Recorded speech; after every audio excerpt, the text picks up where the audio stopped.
বিসমিল্লাহির রহমানির রহিম। বাংলাদেশ জাতীয়তাবাদী দল বিএনপি বগুড়া শহর শাখা কর্তৃক আয়োজিত আজকের এই সমাবেশের সভাপতি সাবেক ছাত্র নেতা শহর বিএনপির বিপ্লবী সভাপতি হামিদ রব চৌধুরী হিরু ভাই উপস্থিত।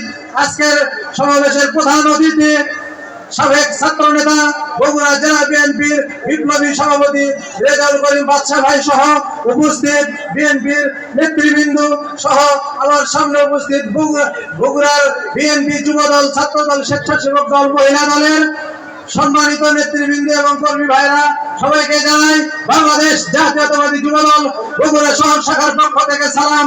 আসসালামু আলাইকুম।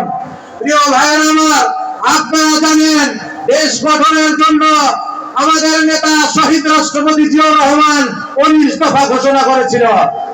সেই 19 দফার আলোকে জিয়াউর রহমান দেশের জন্য কাজ করেছে। সেই দেশকে নষ্ট করার জন্য শেখ হাসিনা ওই শেখ মুজিবের কন্যা 1 দফা ঘোষণা করেছে। আর সেই 1 দফা হলো বাংলাদেশকে লুটপাট করার 1 দফা। বাংলাদেশের ছাত্র জনতা এই 1 দফা ভেঙে শেখ হাসিনাকে বাংলাদেশ থেকে বিতাড়িত করেছে। এবার আসুন, আমাদের নেতা তারেক রহমান 31 দফা ঘোষণা করেছে। এই 31 দফার মধ্যে বাংলাদেশের উন্নয়ন হবে।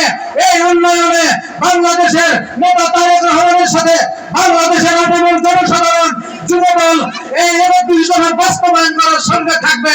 এভাবে এখানে কোনো আঘাত আসলে সেটা বিএনপি সহজ বাংলাদেশের মানুষ সেটাকে প্রতিহত করবে এবং তারেক রহমানের নেতৃত্বে এই 31 দফা বাংলাদেশে বাস্তবায়ন করবে। এই আশা আকাঙ্ক্ষা রেখে আমি আমার বক্তব্য শেষ করছি। শহীদ জিয়া অমর হক, দেশনেত্রী বেগম খালেদা জিন্দাবাদ।